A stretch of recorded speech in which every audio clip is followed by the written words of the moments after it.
bonjour et bienvenue à cette deuxième émission à l'écoute de soi avec Danielle Perrault, votre animatrice. Vous avez entendu ce magnifique indicatif qui a été créé par le groupe Nova, que j'avais oublié de remercier. C'est un groupe de jeunes musiciens extrêmement talentueux. Alors, ouvrez vos oreilles quand vous entendrez le groupe Nova. Vous l'aurez déjà entendu. Vous avez déjà une bonne idée de ce qu'ils créent. Alors, aujourd'hui, je vous propose de faire le cheminement avec vous pour retracer vos pouvoirs, ceux qui sont probablement restés inutilisés, mais qui seraient vraiment importants de développer. Alors, je vous propose d'être attentif à ce que vous ressentez, parce que mon but, c'est de vous amener à devenir votre propre outil. Moi, j'estime que nous pouvons combler activement nos manques en arrêtant de souffrir, tiens, c'est ça, en se servant de la souffrance. Parce que la souffrance est souvent et trop souvent un indicateur qui nous dit « Ouch! Il y a quelque chose qui ne va pas. » Alors, mon objectif, c'est de vous amener à vous découvrir et découvrir d'où ça sort et comment on peut répondre à des besoins qui s'expriment justement souvent, un peu trop souvent, par la souffrance. Alors, c'est une prise de conscience pour libérer, qui vont vous permettre de libérer des ressources qui sont en vous, mais qui sont encapsulées, quelles pensées, qui font de vous souvent, malheureusement, des victimes. Alors, les cycles de l'identité, c'est comment on se construit. Alors, il y en a les 6 premiers, en tout cas, ont une durée déterminée dans le temps. Alors, de 0 à 6 mois, on développe le pouvoir d'être. De 6 mois à 18 mois, le pouvoir de faire. Entre le 18 mois, 1 an et demi, 3 ans, on va développer le pouvoir de penser. De 3 à 6 ans, le pouvoir, c'est celui de s'identifier, de socialiser. Ensuite, de réussir et entre 12 et 18 ans, de se régénérer. Ils vont se répéter comme ça. À la fin de l'adolescence, ils commencent à se répéter, tout à fait comme la Terre tourne autour du Soleil. Ils n'auront pas la même durée que la première fois qu'on les traverse.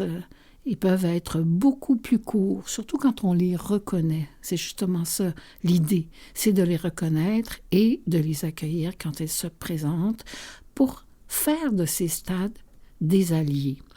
Alors, être en action plutôt qu'en réaction. Alors, voici comment les distinguer à travers les signaux qu'ils nous envoient. Il s'agit d'être attentif. En général, ils nous avertissent, comme je le disais tantôt, par des malaises qui s'apparentent à ce que nous avons vécu dans la période initiale que nous avons traversée et dont on nous oubliait, en fait. Notre corps ne l'a pas oublié, mais notre esprit n'était pas capable de le métaboliser pour le comprendre. Alors, ces signaux-là, ils nous révèlent les conclusions d'ordre émotionnel, physique, mental, auxquelles nous en sommes venus inconsciemment, dépendamment de l'âge où nous nous trouvions et des soins que nous avons reçus ou non. Alors, l'histoire de chacun est ponctuée par des événements de toutes sortes. C'est pourquoi nous pouvons avoir les mêmes parents, mais pas du tout la même traversée. Alors, je vais vous amener, que vous ayez surmonté consciemment ou non, là, c'est une occasion de mettre un peu de conscience sur justement ce qui était inconscient. Et quand on est bébé, en fait, les premières années de notre vie, on est des êtres dépendants et donc on est dans la survie. Si on ne répond pas à nos besoins, on va trouver des manières de se développer. Évidemment, c'est inconscient. Et ça va mettre à jour des scénarios, des façons de s'adapter et qui pourraient et qui peuvent, en fait, souvent, qui deviennent des freins à notre potentiel qu'on n'arrive pas à développer. Alors, donc, c'est pour ça que je vous amène ce matin en imagination. En fait, ce matin, je ne sais pas si c'est ce matin si vous l'écoutez ce matin, puis ça va être ce soir si vous l'écoutez ce soir. Alors voilà, je vous invite à imaginer. Imaginez que vous venez de naître.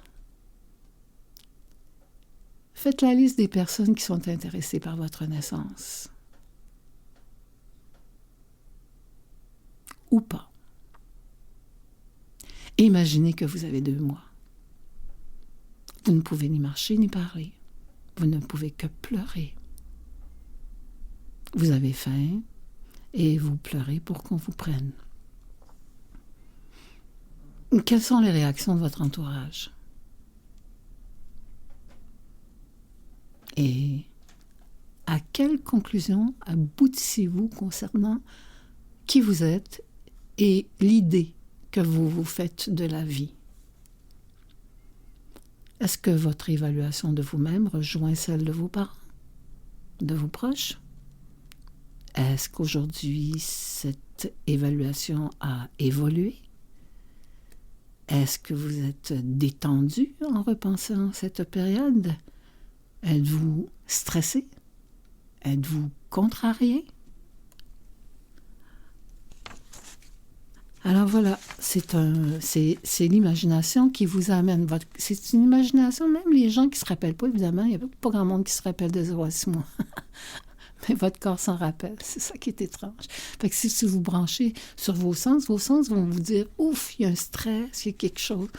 Alors, de 0 à 6 mois, en fait, on développe notre pouvoir d'être.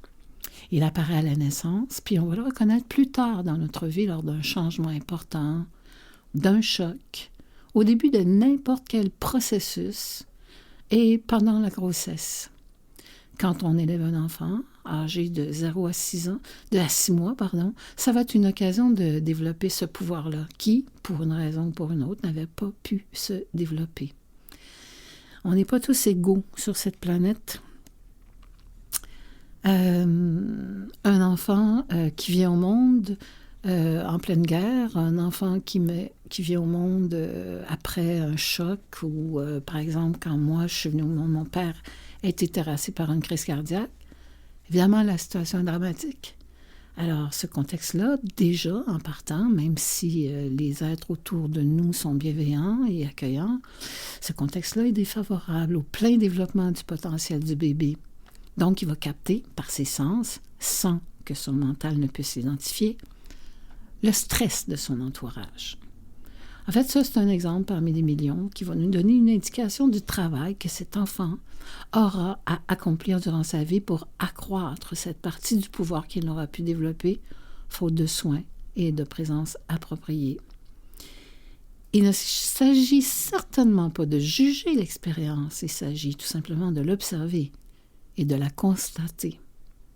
À ce moment-là, on va savoir où mettre notre énergie pour sortir d'un stress duquel, il faut bien le dire, nous avons survécu puisque nous sommes encore là pour en témoigner. Alors là, il sera temps de devenir actif plutôt que de rester passif. Donc, quand est-ce que ces pouvoirs-là, en fait, ces signaux-là, on en prend conscience. Moi, en tout cas, ce que je peux vous dire, c'est que dans ma pratique, j'ai vu énormément de gens qui avaient des burn-out. C'est très à la mode, des burn-out. On en entend parler depuis longtemps. C'est très actuel. Et il y a beaucoup de gens qui passent à travers. Ce que la médecine en dit, c'est que tu as fait un burn-out, tu es en dépression, tu vas être sujet à des dépressions toute ta vie. Pour moi, c'est totalement faux. C'est vrai, mais c'est complètement faux. Parce que quand on en est conscient, puis qu'on est conscient de la source du signal, bien évidemment, c'est plus un problème. C'est enfin une occasion de développer ce pouvoir-là qui était resté inutilisé. Alors pourquoi? Parce que quand on est en burn-out, ça veut dire qu'on est allé trop loin, on a dépassé la ligne, on est épuisé à tous les niveaux, physique, émotionnel. Le stress est intense, ça fait probablement très, très longtemps qu'on l'ignore, qu'on ne l'écoute pas et qu'on ne peut pas y arriver. Alors, on se dit que c'est impossible, il faut continuer, on s'est engagé, on doit continuer jusqu'à temps qu'on casse. Et puis, quand on casse, qu'est-ce qu'on fait?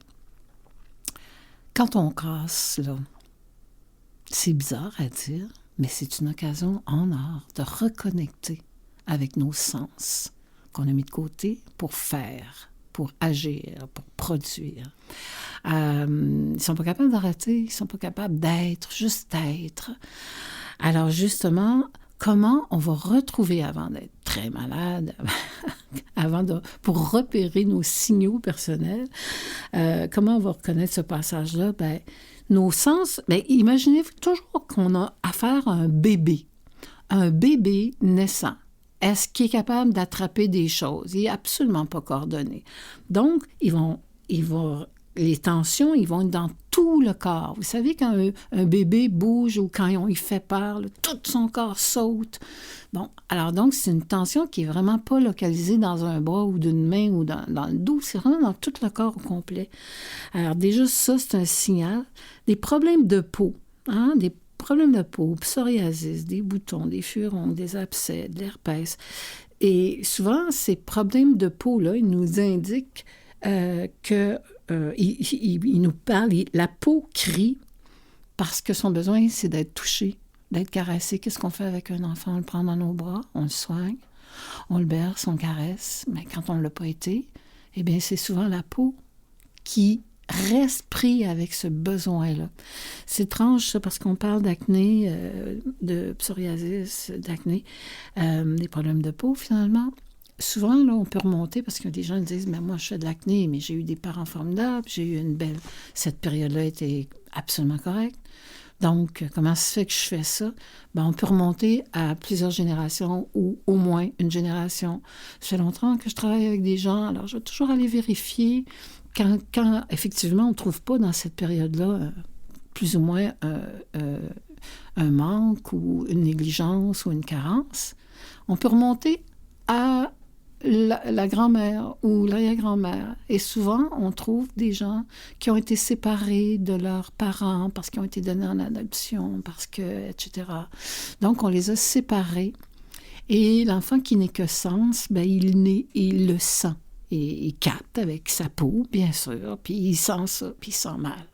Alors donc, sa peau va réagir parce qu'il ne peut pas parler, puis il ne peut pas répondre à ses besoins. Au début, là, il faut savoir qu'on est tellement dépendant, et c'est pas un mal d'être dépendant. Mais moi, je vous raconte une anecdote que je trouvais que c'est drôle, mais en même temps, ça parle très, très bien. Ma grand-mère, une de mes grand-mères a eu une dizaine d'enfants, puis elle me disait... quand j'ai eu mon propre enfant, elle me disait moi, je comprends pas. Tu sais, moi, mes petits, là, je les ai tous allaités, toute la gang. Puis, mais j'ai juste un alcoolique. Ça a fait juste un alcoolique. Je sais pas pourquoi, lui. Mais je pense que je le sais. J'étais obligée de le sevrer plus jeune. Lui, c'était un têteux, tu sais. Moi, j'en ai eu des têteux, tu sais, mais la plupart, à 7-8 mois, moi, il était sevré. Mais celui-là, là, il avait besoin de boire plus. Il était vraiment têteux, il en avait besoin. Puis elle dit, j'ai été obligée de le sevrer. Il y en avait un autre qui s'en venait. Ça fait que... Elle dit, oui, là, ça a fait un alcoolique.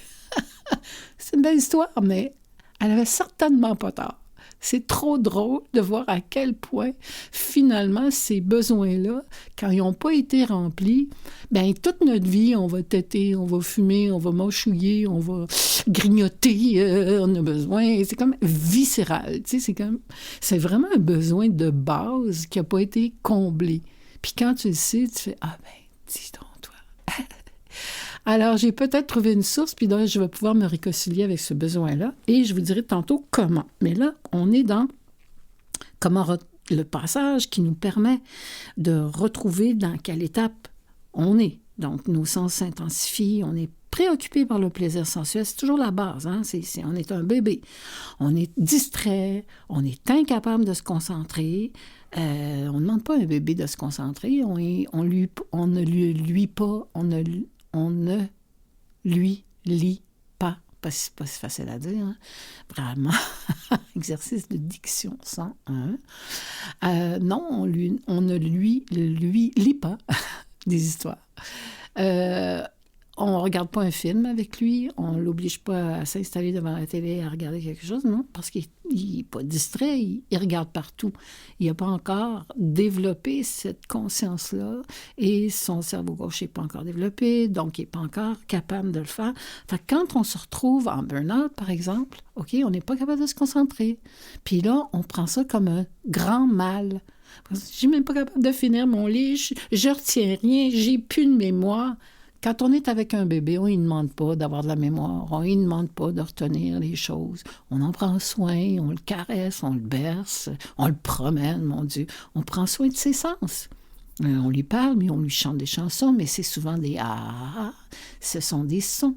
Ce ne sont pas des mots nécessairement peu, mais ces mots-là sont captés comme des sons bienveillants qui rassurent, qui calment les angoisses, les sensations, voilà. Alors donc, au niveau physique, des tensions dans tout le corps, des problèmes de peau. Un déséquilibre alimentaire, qu'est-ce qu'ils font? Les bébés, ben ils mangent, on les nourrit à la cuillère ou bien on les nourrit avec un biberon. Alors donc, plus tard, les déséquilibres alimentaires qui vont paraître, ben, c'est clairement relié à cette première étape-là. Hein? Donc, prendre le besoin de manger pour celui d'être touché. Donc, quand on est rendu grand, puis qu'on ne reconnaît pas ces signaux-là, mais on prend soin de nous comme on peut, mais c'est encore une fois dans un déséquilibre. C'est dans le trop. Anorexie, on ne mange pas, on s'affame. Boulimie, mais il faut qu'on mange, on mange trop. Envie de fumer pour éviter d'avoir faim, pour pas répondre à notre besoin de base. Là, on parle toujours de la base, OK? Puis la base, bien, c'est la survie. OK? C'est des besoins de survie. Fait que c'est pas très évolué, c'est vraiment la fonction animale, dans le fond. Elle a besoin d'être nourrie pour vivre, pour survivre. Donc, c'est vraiment la base. Des symptômes concernant les seins, ben oui, souvent, c'est là que ça va se produire, OK? Donc, c'est un rappel à ces moments-là où on avait besoin d'une mère présente tout le temps, puis, oups, on va développer des kystes pour nous rappeler que, hey, je m'occupe trop ou pas assez. Toujours une histoire d'équilibre, de déséquilibre. Rappelez-vous la découverte de l'ADN, les 3 principes fondamentaux, la beauté, l'harmonie, l'équilibre. Alors, l'équilibre, c'est dans tout. Donc, l'équilibre, il faut être capable de le trouver. Mais quand on ne l'a pas eu vraiment tout petit, ben, on a vraiment de la difficulté. Au niveau de la pensée aussi, il y a des idées qui vont venir. Bon, à quoi bon? Ça donne rien. Je serai jamais à la hauteur. Je serai pas capable. Si on a des idées dans la tête comme que quelqu'un nous répète sans cesse, ben, existe, non. Prends pas de place. Arrête de ressentir ce que tu ressens. Tu te trompes, c'est pas ça, là, tu sais. Ah, toi, t'as toujours des besoins. T'as pas besoin, là. Voyons, on va être capable de s'arranger. T'en as pas besoin. Peut-être qu'on va être tenté de développer le pouvoir qui est resté inutilisé dans cette étape-là. Une autre chose vraiment intéressante, je pense que je vous l'ai dit, moi, je considère que la vie est un immense théâtre.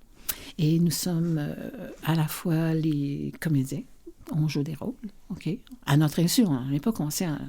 Mais pour survivre, on adopte des rôles, OK? Bon, l'enfant qui est gentil, qui est tranquille, qui ne fait pas de bruit, qui ne prend pas de place, etc. Mais ça peut prendre... Ben, tu sais, par exemple, l'obésité, ben, on pourrait dire que c'est un rôle.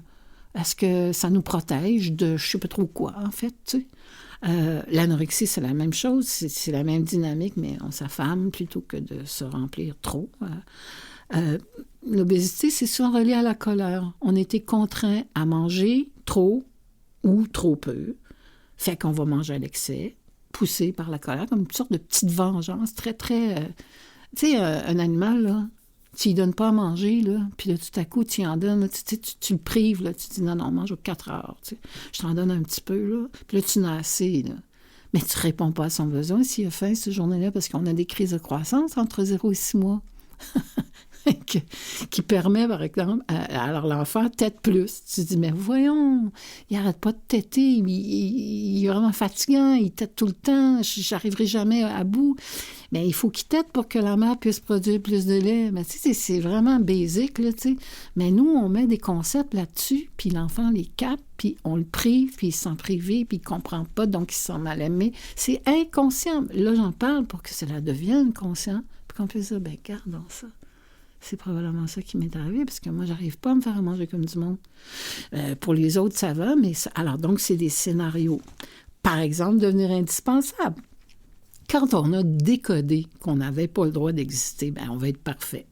Puis il faut être meilleur que tous pour être reconnu comme égal. Fait qu'on en fait beaucoup, beaucoup, beaucoup, puis personne ne nous reconnaît jamais. Ça devient normal. C'est notre fonction. On est devenu indispensable. Non, on n'a même pas besoin de demander, on le fait. OK. Et puis, on accepte que les autres soient dépendants de nous, par exemple. Parce que nous, on garde nous, on a notre rôle. On est indispensable. Ils ont besoin de nous. Voyez-vous la contraction entre le besoin qui est à nous puis celui qu'on remplit inconsciemment, mais toujours avec un petit fond de frustration. Là, on le fait, mais on n'est pas reconnu. On est, j'ai bien dit, E-S-T, on n'est pas, sauf si on fait quelque chose. Alors, on outrepasse notre besoin. On peut aussi développer un autre scénario, à l'inverse. On est dépendant. Ce jeu-là, il relie à des expériences précoces qui nous ont donné l'impression d'être à 2 doigts de la mort. Alors, on décide qu'on ne peut pas faire confiance aux autres. Fait qu'on reste faible, démuni, incapable d'assumer. Puis là, on a besoin de l'aide des autres. Fait qu'on se place tout le temps dans des situations impossibles, même capables de nous détruire. On revient toujours à la survie de base. Alors donc, puis on se dit, mais écoutons, elle a tout le temps besoin... Fait qu'on critique. Puis la personne le sent, donc elle, au lieu de changer de scénario, elle s'en rend pas compte, elle continue, puis elle devient vraiment une victime. Être démuni aussi, c'est un rôle pour maintenir le contact. On pense qu'on doit avoir l'air d'avoir besoin d'autrui. Hey, je me rappelle, ça me fait penser. Quand j'étais plus jeune, je travaillais avec des petites filles extrêmement défavorisés. Ils ne savaient pas, eux autres, parce qu'ils vivaient. Nous, on le savait parce qu'on travaillait avec eux autres. Mais franchement, là, c'est d'une pauvreté là, incroyable. Alors, puis un jour, on s'en allait à La Ronde, je pense, à Sainte-Hélène. Fait que je m'en vais voir. La petite fille, une des petites filles de qui je m'occupais me dit je peux pas y aller parce que j'ai pas de running shoe. Fait que moi, je dis, OK, pas de trouble, on va aller t'en trouver des running shoes. Fait que je m'en vais chez sa mère pour aller vérifier. Il y avait plusieurs enfants là. Je me suis dit, écoute, il y a peut-être un des plus vieux qui peut pas prêter une paire de running, de souliers de course. Et la mère me dit, non, il n'y en a pas. Mais moi, la petite, elle me l'avait dit, il y avait une boîte qui était pleine de souliers de course puis de souliers en tout genre. Mais la mère refusait parce que sinon, si elle n'avait pas été démunie, on ne lui aurait pas tout le temps donné des choses. Fait qu'elle, son réflexe, c'était d'être démunie. Puis elle était en train de montrer à ses enfants que c'est comme ça qu'il faut agir. Pour avoir quelque chose, il faut vraiment montrer qu'on est démuni. Alors voilà, ça c'était les scénarios. Maintenant comment? Maintenant qu'on sait ça, quelles sont les tâches? C'est déjà le reconnaître, c'est déjà une chose. Maintenant, vous allez sourire, mais les tâches là, de développement, là, c'est toujours d'une simplicité désarmante. Ce seront, ces tâches-là, celles que le bébé aurait dû recevoir, puis auxquelles nous devrons répondre maintenant, consciemment, parce qu'on peut le faire. Donc, au lieu de rester dépendant, on doit apprendre à reconnaître tout simplement notre existence et celle des autres, indépendamment de nos actes et de nos réalisations. Donc, on n'a pas besoin de faire ou d'agir pour être accueilli comme on est. On n'a pas à se sentir mal. Si les gens se sentent mal d'être quelque part puis d'être bien accueillis puis qu'ils disent « Oh mon Dieu, je leur dois quelque chose parce qu'ils ont été tellement gentils. Qu'est-ce que je peux faire pour eux, pour réparer, pour... » dites-vous que, tiens, c'est une belle occasion à accueillir, juste ça, dire merci, wow, puis nourrir ses sens de, wow, c'est possible ça d'être accueilli sans rien faire, sans avoir quelque chose à donner, à transmettre. Alors, vous allez probablement ressentir physiquement un immense stress, parce que vous n'êtes pas habitué. C'est pas gratuit d'habitude, ça. Alors donc, voilà, ça. Laisser les autres prendre soin de nous traiter avec égard, nous alimenter, créer avec autrui des liens émotionnels basés sur la confiance. Parce que si on l'avait perdu, ce serait vraiment intéressant de pouvoir commencer à explorer avec quelqu'un, une personne. Ah, j'ai confiance en toi, je suis bien avec toi, je me sens bien avec toi, c'est merveilleux. C'est déjà le début de ce pouvoir-là qui va s'installer puis qu'on va laisser se répandre à l'intérieur de notre corps, de notre esprit, de notre âme, la nourrir, pour ensuite faire constater que qu'on se sent bien quand on a juste le droit d'être. Être, tout simplement, au lieu de faire. Être sensuel. Pas sexuel, je dis bien. Un bébé, c'est pas sexuel, mais c'est sensuel. Donc, distinguer entre la sexualité et la sensualité. Et accepter d'être sensuel, d'être touché, d'être caressé, de caresser l'autre. Alors, c'est vraiment... c'est assez simple, mais mettons là, que vous voulez développer votre pouvoir, invitez des gens chez vous. Puis en même temps, faites semblant que c'est vous qui êtes invité. Quand vous êtes invité. faites toujours les deux côtés, passif et actif. Actif, c'est inviter des gens, accueillir, en disant, quand j'accueille les autres, c'est comme s'il y a une partie de moi qui est accueillie. Parce que la manière dont j'accueille est tellement bonne, les gens sont reconnaissants, et moi, ça me nourrit. Qu'est-ce que ça me fait du bien, cette reconnaissance-là, juste d'être bien avec quelqu'un qui vous accueille, les bras ouverts. Donc, c'est un travail, ça a l'air de rien, mais c'est quelque chose de conscient. Alors, si vous prenez un bébé dans vos bras, vous le bercez, vous êtes à la fois actif, vous le prenez dans vos bras, mais dites-vous que c'est une partie de vous, petite, très, très petite, que vous bercez, qui avait été en manque, qui n'en avait pas eu assez. Alors, tranquillement, pas vite, il y a ça, plus des messages, bien sûr, plein de messages. Ça se passe à tous les niveaux. Les messages, ça se passe à tous les niveaux. Par exemple, au niveau d'une idée, si on n'avait pas été bien accueilli quand on était petit ou on n'a pas répondu à ces besoins-là, on va avoir tendance à être stressé dans le tapis en se disant « Mon Dieu, je ne serai jamais capable de le faire. Qu'est-ce que je vais faire? » Alors que la job, ce serait de dire « OK, c'est cette étape-là et ce projet-là va me permettre de me mettre au monde, de mettre au monde une idée, de mettre au monde un projet, de l'accueillir, de le laisser germer, de nourrir ce projet-là, de le porter comme on porte un bébé. On ne le voit pas, mais il est à l'intérieur de nous. Donc, juste pas de le reconnaître une fois qu'il va être né, puis qu'il va avoir été vu et acclamé, etc. Mais juste parce qu'il est né, parce qu'on l'a porté, parce que c'est ça qui réussit. Alors voilà. Alors nous allons faire une courte pause et puis on revient tout de suite après.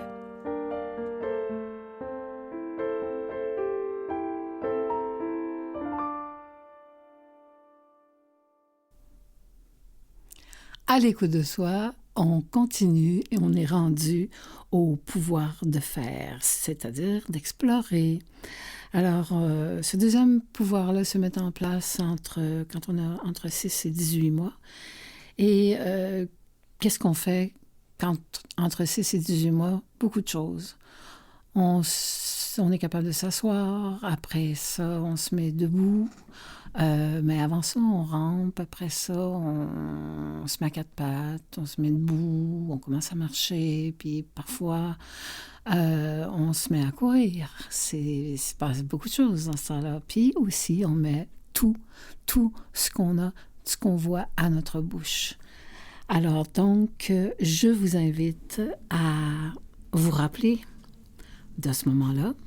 Et là, vous allez imaginer que vous êtes un tout petit enfant, assez grand pour ramper, mais pas pour être maître de son comportement. À 6 mois, là, c'est pas vieux. 18 mois non plus.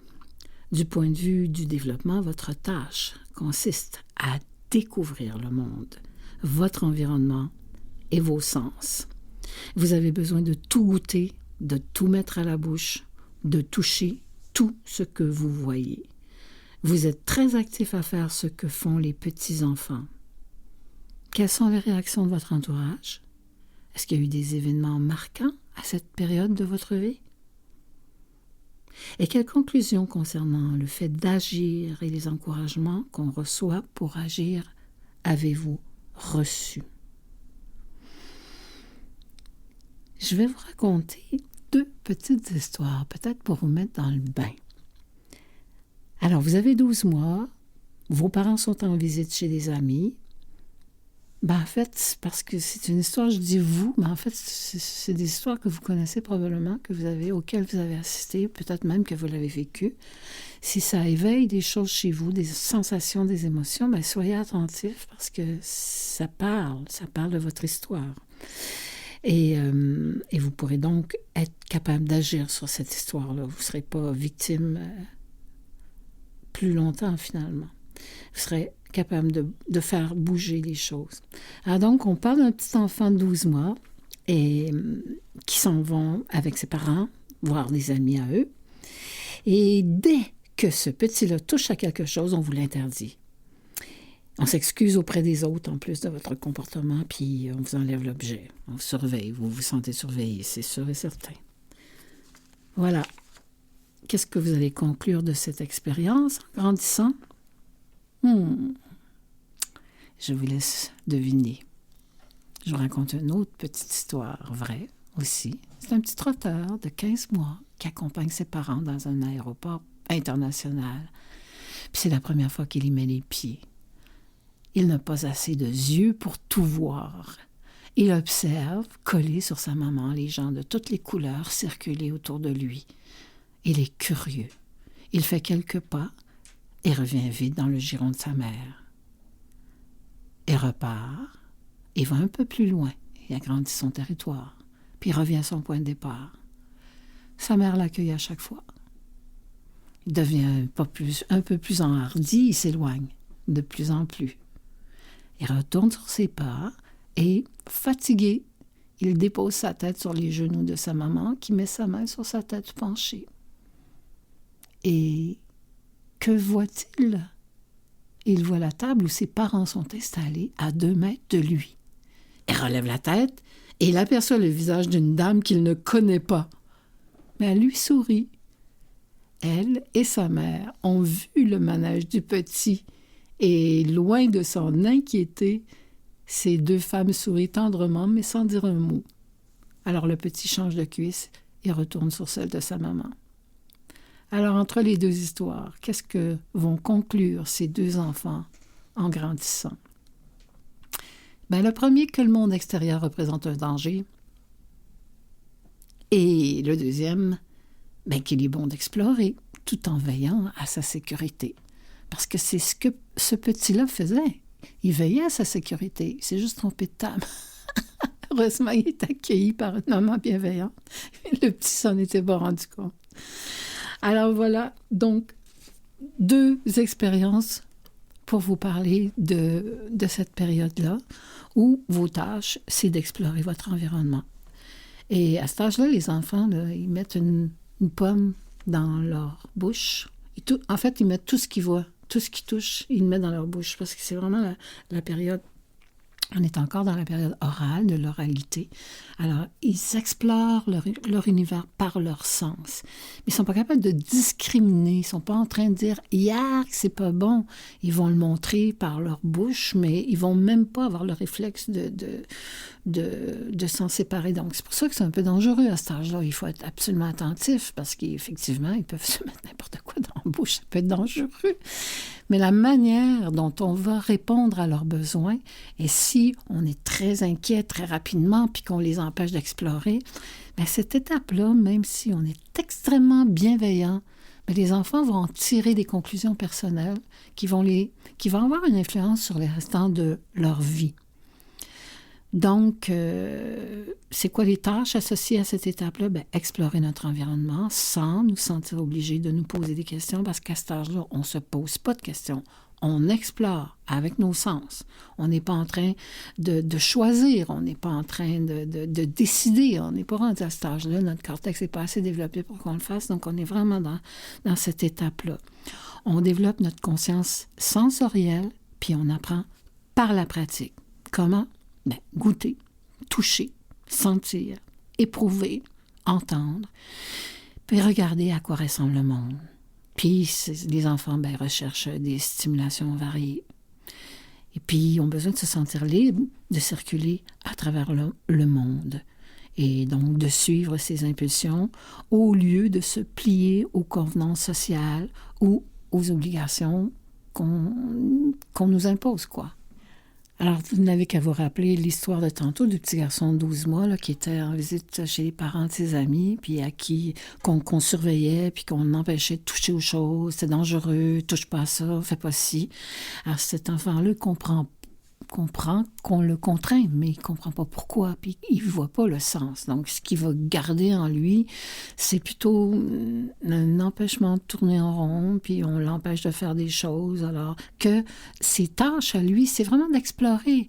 Alors, à ce moment-là, ça nous prend d'ouverture comme parents, bienveillants, bien entendu, de veiller à ce que son environnement soit sûr, sécure, mais sans l'empêcher tout le temps. Donc, moi, j'avais une de mes cousines qui avait 5 petits gars.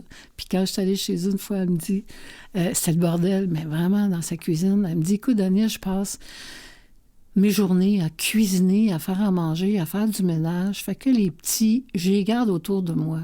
Puis, c'est tous les tiroirs, ils jouaient avec les plats Tupperware, qui jouaient avec les chaudrons, puis tout. Puis elle était bon en tabarnouche. Puis elle dit, moi, finalement, j'ai pas toujours une guenille à la main, là, tu sais, ni une débarbouillette. Regarde, le soir, là, quand ils ont fini de jouer, je les prends, je les mets dans le bain, je les lave, puis go, on s'en va faire le dodo.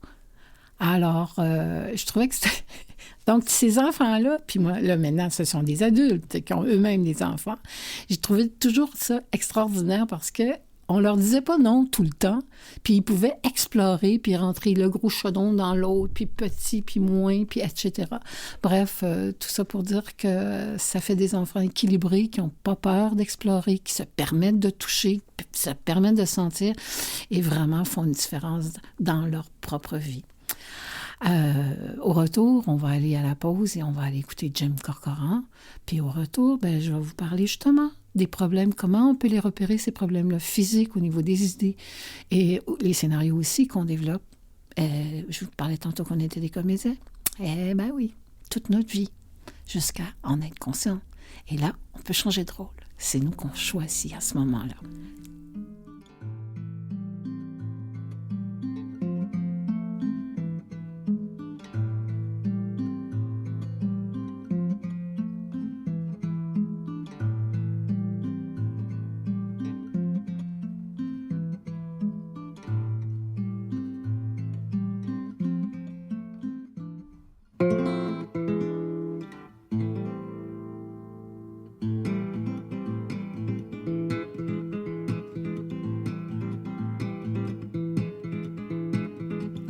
Changer le monde, livrer le bon combat. Changer le monde, changer d'allure et de coiffeur. Je vais me taire si je veux me taire. Crier si ça me plaît, je vais changer le monde, choisir moi-même mes armes. Quelqu'un, quelque part, a quelque chose à dire. Je veux faire ce que je veux faire et dire ce que je veux dire. Dites-moi quoi faire. Je veux faire le contraire, je vais lire ce que je veux lire, que ce soit cachère ou cochon, je vais changer le monde, choisir mon éclairage. Suis-je entouré de somnambules ou d'avachis? Et moi là-dedans, moi et mes insomnies, je vais jeter l'encre entre les mots et les choses, je vais changer le monde et rire des grands débats.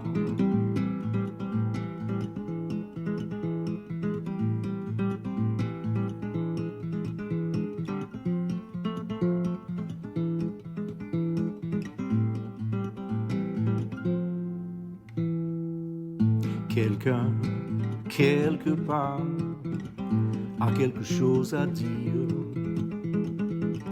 Quelqu'un, quelque part, a quelque chose à dire. Je vais changer le monde, doubler mon uniforme. Changer le monde, changer d'école et de couleur. Comment faire taire ceux qui ne disent rien? Je vais changer le monde, choisir moi-même mes armes. Quelqu'un, quelque part, a quelque chose à dire. Quelqu'un, quelque part, a quelque chose à dire. Et moi là-dedans, moi et mes insomnies, je vais jeter l'encre entre les mots et les choses. Je vais changer le monde et rire des grands débats.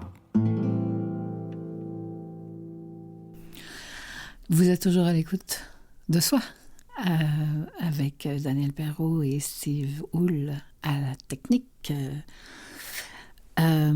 Et on est encore en train d'explorer le pouvoir de faire, c'est-à-dire le deuxième pouvoir entre 6 et 18 mois. Le pouvoir de faire, c'est le pouvoir d'explorer. C'est pas vraiment de faire comme on est en train de faire un cross-tête, de faire une maison, de faire un dessin, de faire... Non, on est en train d'explorer, donc avec nos sens. Donc, à cet âge-là, puis comment on va le retrouver plus tard? Ben justement, tu sais, si au niveau... Comme c'est un âge où... on a besoin de s'enraciner, OK? Donc, on a le goût de stimulations diverses, de trouver une nouvelle démarche, des mots de dents, par exemple, parce qu'à cet âge-là, nos dents poussent. Donc, c'est étrange, mais ce sont des signaux qui nous disent encore, ah tiens, il y a certainement un pouvoir que je n'ai pas développé à cette époque-là, puis qui revient constamment, qui me dit, sous forme de symptômes, préoccupe-toi d'un de tes besoins qui n'est pas répondu. Là. Alors voilà, le goût du plaisir, de l'innovation. À cet âge-là, les enfants ont une difficulté à fixer leur attention, puis ils ont des problèmes de motivation. Ben, en fait, ils n'en ont pas. Mais plus tard, on va avoir l'impression qu'on n'est pas motivé pour rien, qu'on a des difficultés à fixer notre attention, puis on va voir ça comme des problèmes. Moi, je vous propose de regarder ça plutôt comme des alternatives. Là, c'est un défi. C'est comment, wow, regarde, là, je peux développer. Quand j'étais petit, mes parents ont fait de leur mieux. Ils ont fait ce qu'ils pouvaient. Ils ont fait ce qu'ils ont fait. Peu importe. On n'a pas à le juger, mais nous, on peut le retrouver pour dire qu'est-ce que moi, je peux faire maintenant. Je ne suis plus à cet âge-là. Alors, au lieu de se voir tout le temps comme quelqu'un de malade, quelqu'un qui a un problème, puis qui n'est pas capable, puis c'est la faute des autres, peut-être voir ça comme une opportunité plutôt. Alors, les symptômes, c'est aussi le désir de voir, d'entendre, de goûter, de toucher, de sentir, d'explorer le monde, le besoin d'élargir les frontières de notre vie. C'est un besoin qui est vraiment fondamental, qui va nous amener à choisir après. Mais pour l'instant, c'est pas ça. Fait que si on nous dit, ben là, fallait, t'es capable, ben fallait, t'es capable, c'est drôle, facile à dire, mais je suis pas capable. Qu'est-ce qui me retient? Mais c'est ça l'intérêt, c'est de dire, OK, c'est cette période-là qui a besoin de moi, qui a besoin de mon aide, alors qu'effectivement, maintenant, je suis capable de marcher, je suis capable de bouger. Donc, je vais accepter de sortir de cet état-là, mais sans choisir, sans nécessairement décider. Donc, souvent, on va dire aux gens, ben là, je suis pas capable. Ah, c'est ça qui va nous arriver. Ben non, je suis pas capable, je peux pas. Si vous avez l'impression d'obéir à des ordres comme prends pas d'initiative, surtout là, agis pas, là, sois pas curieux, là. Puis ton intuition, là, fais attention avec ça. Tout le temps, fais attention, mais on est en train de répéter une histoire qui nous empêchait de développer notre potentiel d'action. Ou, bon, des choses comme, ben, j'ai aucune raison d'agir, c'est dangereux, ça pourrait vraiment être dangereux, j'aime autant rien faire, je prends pas de risque, non, c'est trop dangereux, je saurais pas comment me dépatouiller tout seul, je serais pas capable, je vais avoir besoin d'aide, puis je l'aurai pas, donc je vais me faire critiquer parce que j'aurais pas dû aller là, j'aurais pas dû faire ça, j'aurais dû le savoir, mais non, je suis pas en train de le savoir tout le temps. Puis c'est drôle parce que quand on est petit, il y a des sortes de déviations, des patterns qu'on commence à développer à notre insu, bien entendu. Là, j'en parle pour que ça devienne conscient. Parfois, on déduit qu'on a hâte de grandir, que ce serait vraiment bien qu'on se dépêche de grandir. Et ce que ça va apporter, c'est qu'on va agir dans la hâte, puis on va chercher à atteindre des objectifs plutôt que le plaisir dont nous avions besoin. On va vouloir être autonome, puis la colère, puis les objectifs vont servir à tenir les autres à distance. On veut le faire tout seul, puis on n'est pas capable. Mais dans notre tête, là, on se dépêche. On va vite, vite, vite, vite pour pas qu'on soit empêché de le faire. Ça fait que c'est pas le fun, mais c'est un pattern. C'est là qu'il faut le voir. Tiens, regardons, j'ai ce pattern-là. Ou un autre, qui est le contraire, vaut mieux rester petit. Donc, je fais preuve de faiblesse, je reste dépendant au lieu d'explorer le monde. Je vais me soumettre aux autres, puis je vais avoir recours à toutes les ruses pour qu'ils s'occupent de moi.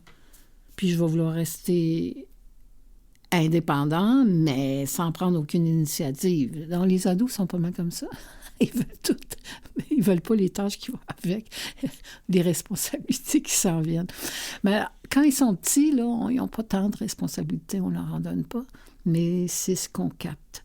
Alors, on fait des choses qui ne correspondent pas à nos besoins afin d'attirer l'attention d'autrui. Puis la peur, puis l'incompétence, ben ça sert à garder les autres près de nous. Ils vont prendre soin, là, on n'est pas capable. On n'est pas capable, donc on va le faire pour eux. Puis là, on ne développe pas notre affirmation, on ne développe pas notre conscience, notre confiance, surtout. Les scénarios, là, c'est le fun, là, parce que c'est des scénarios qu'on risque de développer. Ça, c'est ceux dont je vous parlais tantôt. On est des acteurs, on incarne des rôles à notre insu qui ont des avantages, et évidemment beaucoup de désavantages, mais beaucoup d'avantages aussi, qui nous gardent petits, par exemple. C'est ça. Alors, être affolé, c'est un scénario. Je suis certaine que vous connaissez des gens. Mon Dieu, une petite affaire, ils sont affolés, ils sont pas capables, puis ils ont besoin d'aide. Donc ça, c'est un jeu qui est choisi par ceux qui pensent que s'ils n'attirent pas l'attention par ce qu'ils font, et non par ce qu'ils sont, tu vois, parce qu'on est encore proche du pouvoir d'être, là, tu sais. Ils ont peur.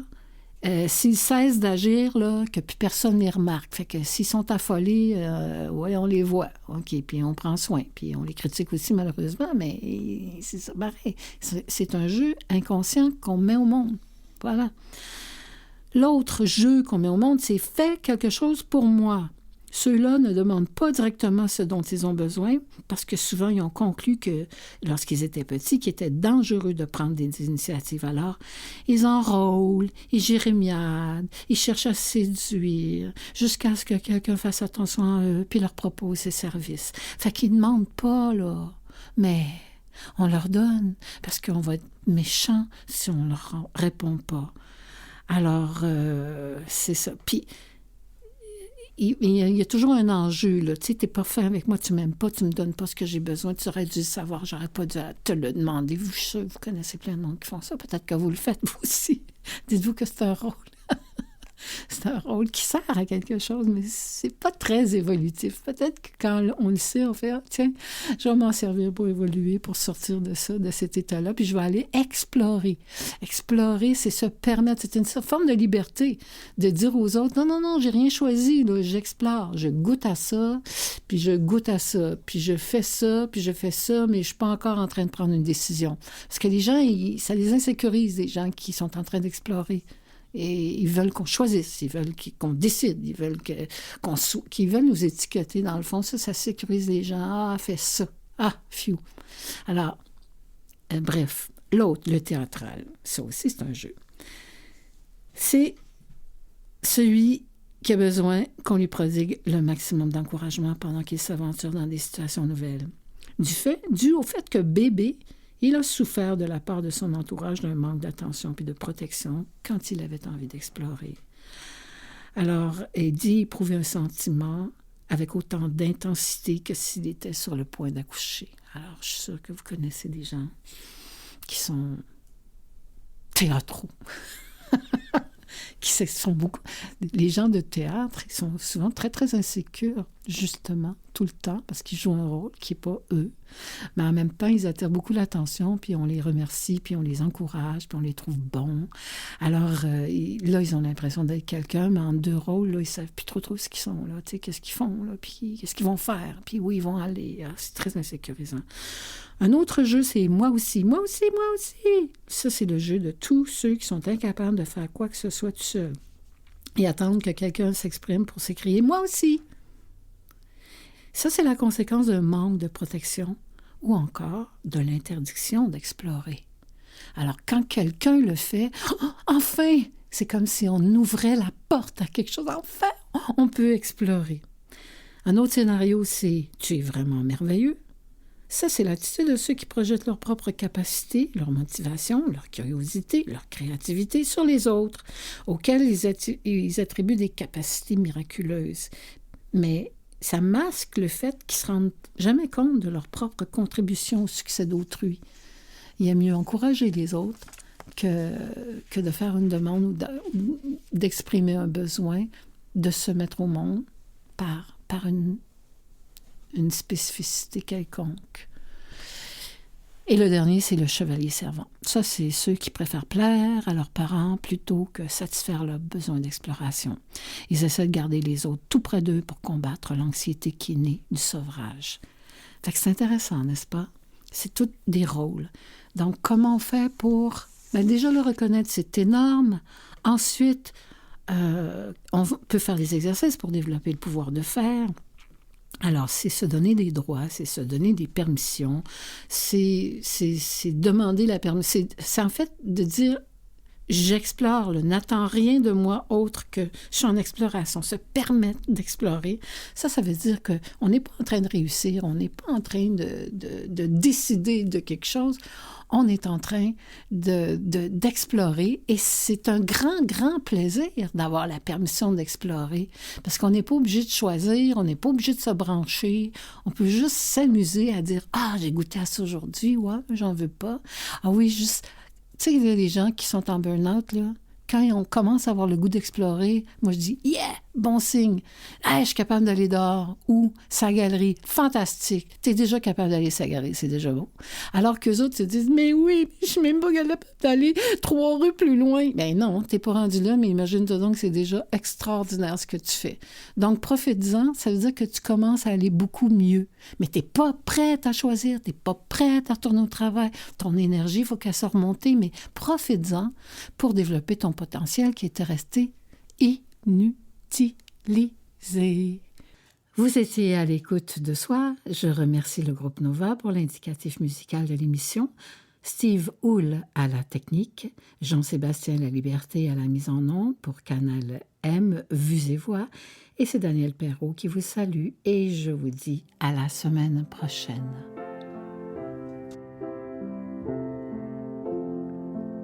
Maman, papa, dites-moi comment ça va.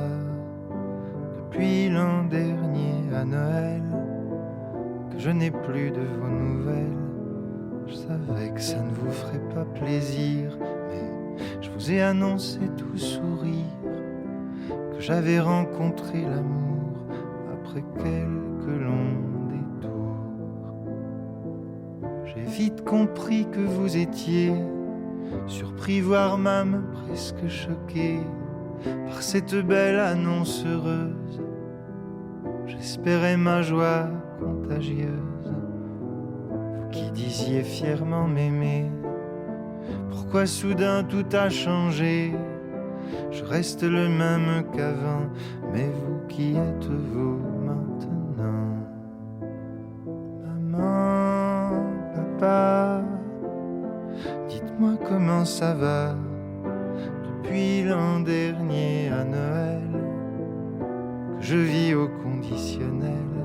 Votre amour me manque, c'est fou. Mon quotidien me semble flou. Pourquoi votre silence glacial, la solitude peut faire si mal? Cherchez-vous par quelques moyens à maudire ma vie, mon destin? Est-ce si difficile de voir un homme qui n'a plus peur du noir? Vous m'avait appris tant de choses. Les rôles s'inversent et nous opposent. À mon tour d'être professeur, on ne choisit pas où va son cœur. Maman, papa, dites-moi comment ça va. Depuis l'an dernier à Noël, que vous jouez à ce jeu cruel. Cette distance me fait souffrir.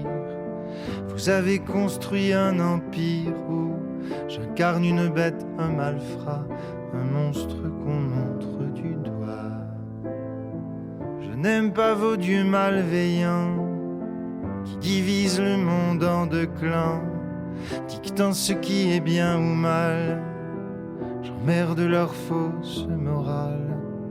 Que j'aime un homme ou une femme ne change pas l'essence de mon âme. Oui, mon monde n'est pas le vôtre, mais c'est bien loin d'être une faute. Maman, papa, dites-moi comment ça va. Depuis l'an dernier à Noël, que j'attends un signe, un appel. Mon cœur se meurt de vous revoir. Et je vous le redis ce soir, l'amour est le plus beau trésor, et ceux qui aiment n'auront jamais tort. L'amour est le plus beau trésor, et ceux qui aiment n'auront jamais tort.